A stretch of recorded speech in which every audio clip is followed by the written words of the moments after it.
Zdravím vás, priatelia. Leto beží na plné obrátky, majstrovstvá Európe vo futbale sa nám pomaly končia a ligového futbalu bude pribúdať. Nás v sobotu potešila výhra fínskeho Seinäjoen 2-1 a v banku sa nám zelená a to vôbec nie je málo. V najlepšom teda pokračujeme ďalej. Aj dnes mám pre vás analýzu zápasu.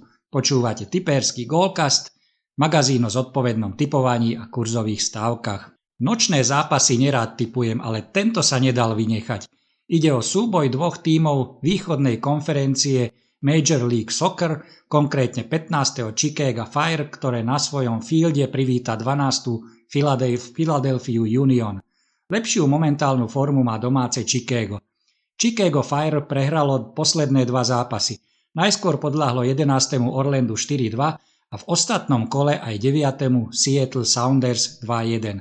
A pritom tento zápas rozbehli dobre, viedli už po pol hodine hry.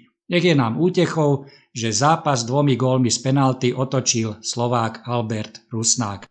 Chicago nemá problém v ofenzíve, ale defenzíva nepracuje optimálne. Do dnešného zápasu nenastúpi zranený obranca Chase Gasper. Philadelphia Union je na tom blede. Naposledy vyhrala 19. mája, keď si poradila vonku so 14. New England 0-3. Potom prišli 3 remízy v rade, ktoré vystriedali 4 prehry v šnúre, ktorá trvá dodnes. Philadelphia naposledy prehrala na pôde 10. Montrealu 4-2 potom, ako dvakrát viedla a tak odišla z Kanady na prázdno.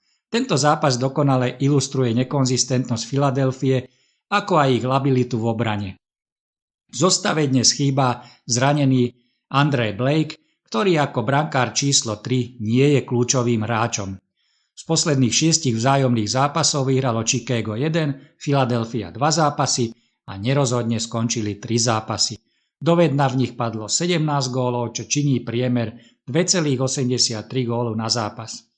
Dnes nás čaká napínavý zápas, hostia budú chcieť zabrať konečne naplno. Je v silách Philadelphie skórovať, veď aj čísla potvrdzujú fakt, že posledných 7 zápasov Chicago Fire skončilo rezultátom ODG, čiže oba týmy dali gól. V mojich očiach je to dobrý zápas na viac ako 2,5 gólu v kurze 1,63. Pod 1,55 nehrať. Priatelia tipéri, na dnes odo mňa všetko.